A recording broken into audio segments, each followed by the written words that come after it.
अस्सलाम वालेकुम नाज़रीन, welcome to the health show. मैं हूं आपका होस्ट डॉक्टर इकराम। नाज़रीन, इस बात से तो आप सभी लोग इत्तेफाक करेंगे कि अल्लाह से बड़ा मुनसिफ कोई और है नहीं। ज़चगी और हमल किसी भी औरत की ज़िंदगी का एक बहुत ही अहम मरहला होता है। ये वो इम्तिहान होता है जिसको देने के बाद औरत के दर्जात बेहद बुलंद हो जाते हैं।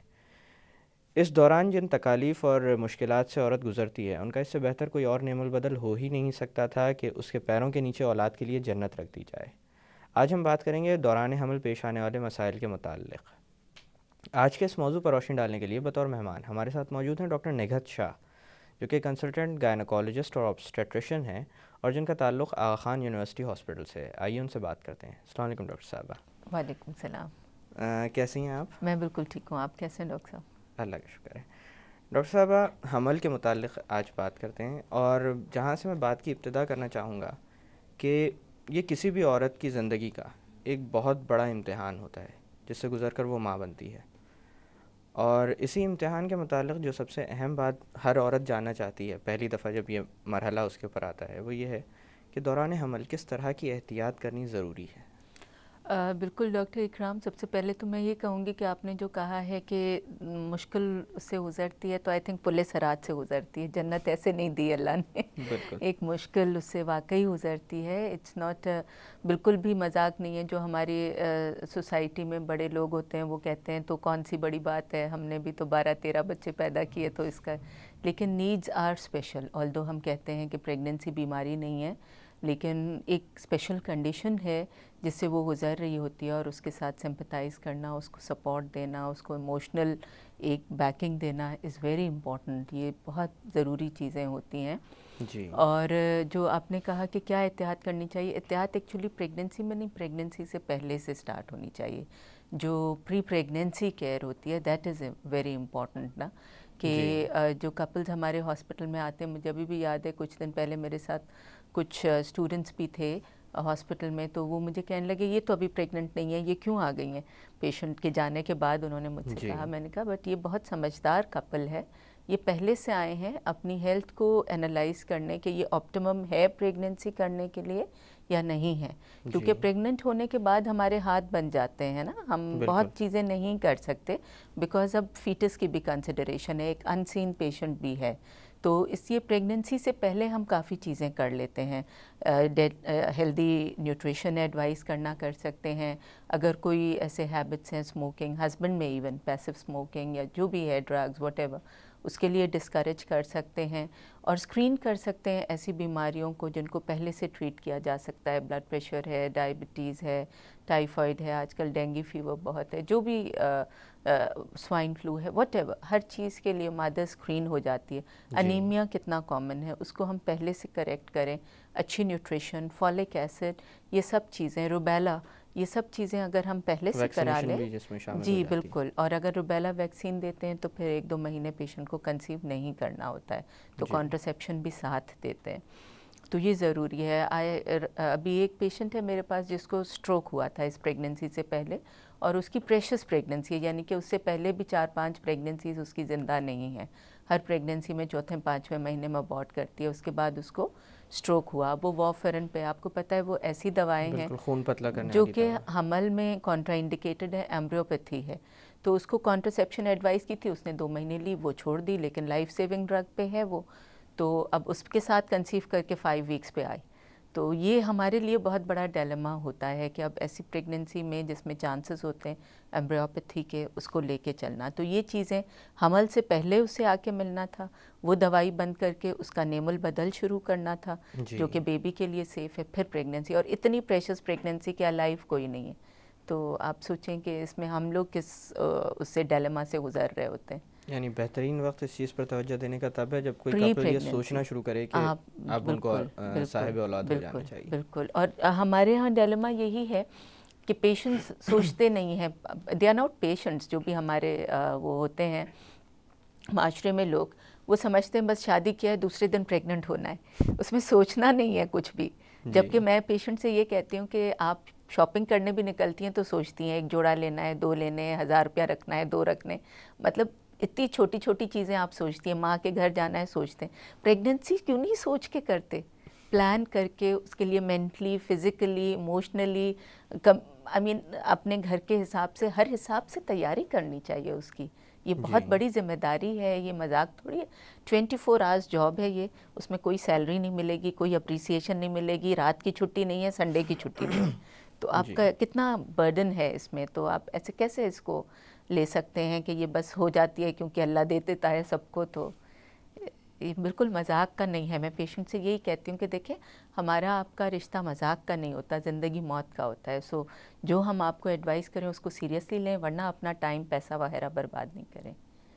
अच्छा डॉक्टर साहब, विज़िट्स, डॉक्टर के पास विज़िट्स बहुत ज़्यादा इंपॉर्टेंट होते हैं। अक्सर व बेशतर हमारे यहाँ शायद माली हालात की वजह से, या मरीज़ ख़ुद भी ये कहते हैं कि डॉक्टर इसलिए बुलाता है कि फ़ीस बनानी है, और विज़िट्स जो रेगुलरली प्लान किए जाते हैं वो उस तरह से होते नहीं हैं।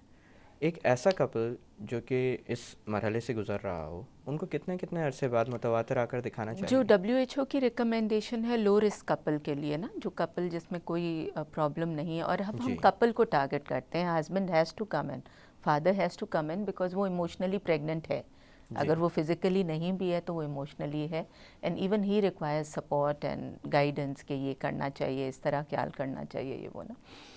तो कपल को हमारे पास 4 दफ़ा भी पूरी प्रेगनेंसी में आते हैं तो we consider them booked, because WHO recommended है। लेकिन हैविंग सेड दैट, बहुत सारे कपल्स की स्पेशल रिक्वायरमेंट्स होती हैं।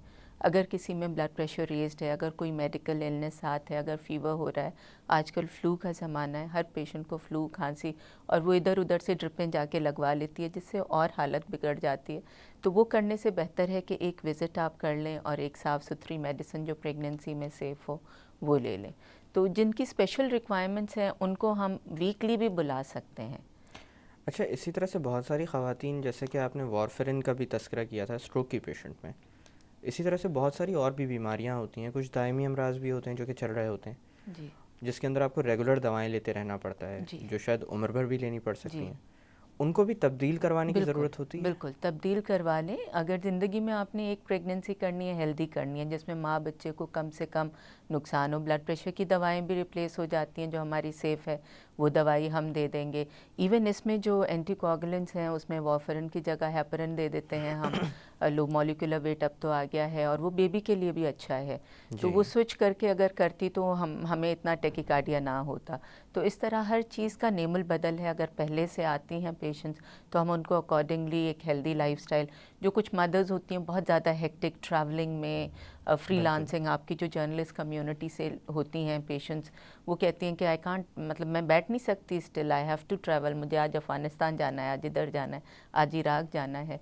तो उसमें फिर अकॉर्डिंगली उनको ये कहना पड़ता है कि आपको पहले 3 मंथ्स थोड़ा सा आप लाइटर वर्क ले लें, और उसके बाद once the baby settles in then you can travel a little bit. Contraindicated तो नहीं है, लेकिन बेबी की ग्रोथ अफेक्टेड होती है, जो मदर्स हाइपर एक्टिव और ओवर हर चीज़ कर रही होती हैं।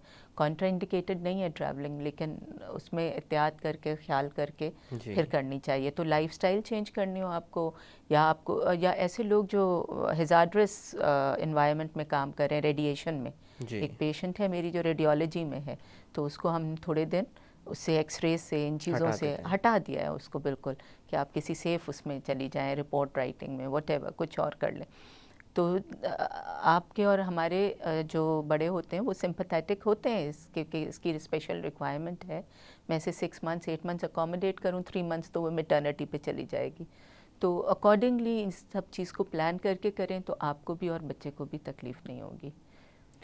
अच्छा डॉक्टर साहब, मॉर्निंग सिकनेस एक ऐसी चीज़ है जिसके साथ जो शायद प्रेगनेंसी में सबसे पहले नज़र आती है। हम्म, जी मतलाना, या कभी कभी इसके साथ हम्म, उल्टियाँ भी हो जाती हैं, जी और कभी कभी ये चीज़ अनकंट्रोल्ड हो जाती है। जी। ये क्या मामला होता है, और जिसम में ऐसी कौन सी तब्दीलियाँ आती हैं जिनकी बिना पर ये सामने आता है?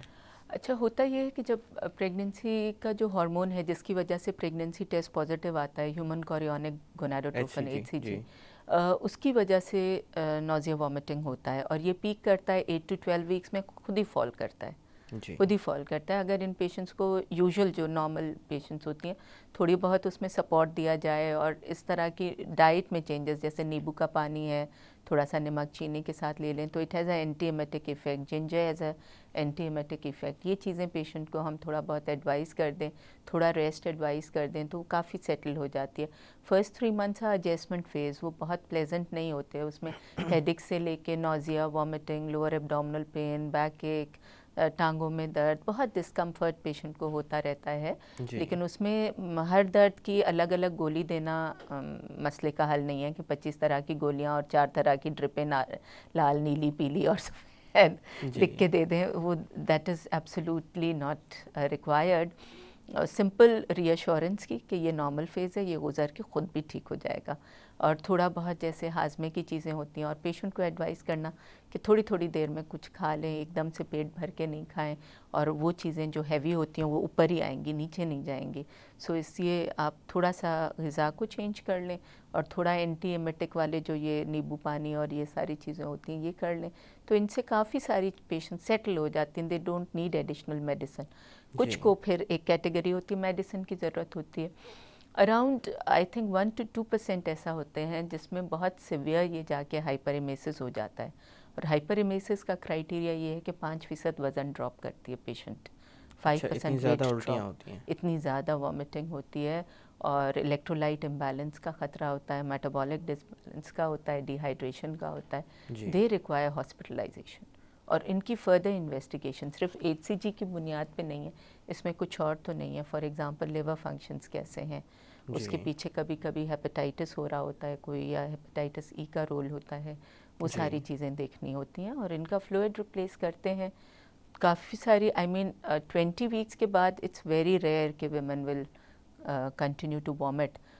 सब अमूमन ऑलमोस्ट 99% ठीक हो जाती हैं। जी। डॉक्टर साहब, यहाँ पे थोड़ी देर के लिए बातों का सिलसिला रोकते हैं। नाज़रीन, वक्त हुआ एक छोटी सी कमर्शियल ब्रेक का। ब्रेक से वापस आकर प्रेगनेंसी के मुतालिक मज़ीद बात की जाएगी। Don't go anywhere.